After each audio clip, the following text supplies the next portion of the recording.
नमस्कार. स्वागत आहे तुमचं आपल्या यूट्यूब चॅनल सोनाली रेसिपीजमध्ये. तर आजची खास रेसिपी आज आपण बनवणार आहे. सध्याच्या उकाळ्यामध्ये शरीरात पाण्याचं प्रमाण भरपूर कमी होतं. खूप तहानही लागते व भूकही कमी लागते. त्यासाठी आज आपण एक इंटरेस्टिंग रेसिपी बनवत आहे. ही रेसिपी तुम्ही नक्कीच बनवा. या रेसिपीला तुम्ही रिफ्रेशिंग ज्यूस, खरबूज ज्यूस किंवा खरबूजचं मिल्कशेक असंही म्हणू शकता.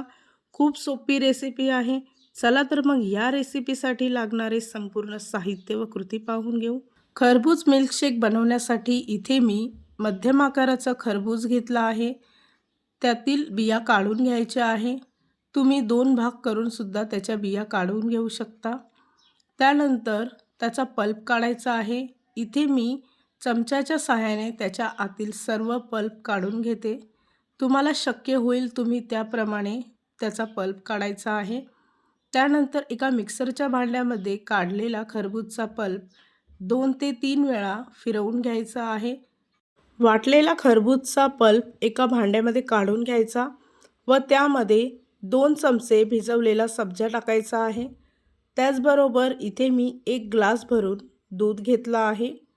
कुठलंही मिल्कशेक बनवत असताना शक्यतो दूध थंडगारच घ्यायचं. त्याचबरोबर इथे आपण अर्धी वाटी पावडर शुगर घेतली आहे. कुठलाही ज्यूस बनवत असताना किंवा कुठलंही सरबत बनवत असताना साखर मिक्सरच्या भांड्यामध्ये वाटून घ्यायची आहे. म्हणजे सरबत किंवा कुठलाही मिल्कशेक बनवत असताना ती लगेचच विरघळेल. 2 मिनिटासाठी सर्व मिश्रण एकजीव करून घ्यायचं आहे. त्यानंतर फ्रीजमध्ये 10 मिनिटासाठी ठेवायचं आहे. त्यानंतर इथे आपण पाहू शकता की आपलं खरबूजचं मिल्कशेक तयार झालं आहे. त्याचबरोबर इथे मी 2 ड्रॉप ऑरेंज फूड कलर टाकते. फूड कलर पूर्णपणे ऑप्शनल आहे. तो सुद्धा मिल्कशेकमध्ये पूर्णपणे मिक्स करून घ्यायचा आहे.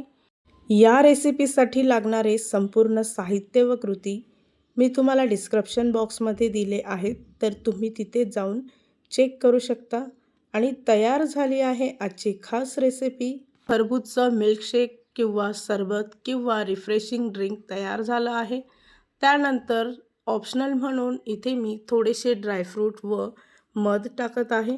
या उन्हाळ्यासाठी ही रेसिपी एकदम बेस्ट रेसिपी आहे.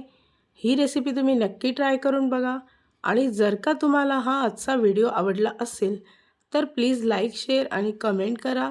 चॅनलवर नवीन असाल तर सबस्क्राईब करा. सबस्क्राईब केल्यामुळे काय होईल, जेव्हा मी रेसिपीचा नवीन व्हिडिओ अपलोड करेल तर त्याचं नोटिफिकेशन तुमच्या मोबाईलवर येईल. आणि पुन्हा भेटूया आपण अशीच एक रेसिपी घेऊन.